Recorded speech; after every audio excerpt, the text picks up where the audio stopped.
senin gül husnuna geldi hoşum.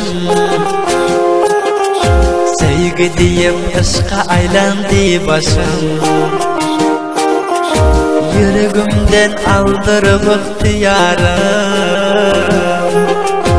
İyice gündüz sen dip akar göz yaşım. Namı Huda güler yüzün havadan, hiç kimsizlik zinat verip yaradan. Gözlerin düşünde ay cemalına, yüreğimde bir muhabbet eden.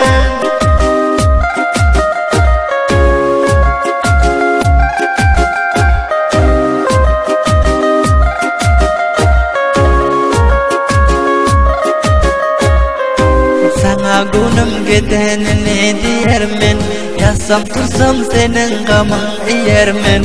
Menin aşık bolanımı bilinde, ta kıyamet men bir seni söyermen. Şiir yollayıp cevabına karışıyorsun, hayalımda senin bilen söyleşiyorsun. Sen ki beni söyak söymesenim, her lezzete usip edip sana koşuyorsun. Şiir yollayıp cevabına karışıyorsun, hayalımda senin bilen söyleşiyorsun.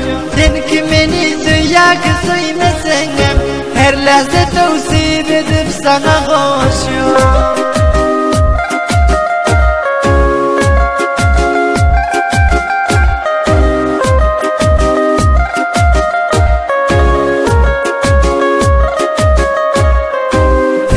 Etti yaxşı mırad-mıradi, yüreğinde tutuşuban ışkodi. Düzledim onu sıra cetlin kuyoş, yeke sensin bul yüreğimin şadi. Namı Huda güler yüzün havadan, hiç kimsizlik zinat verip yaradan.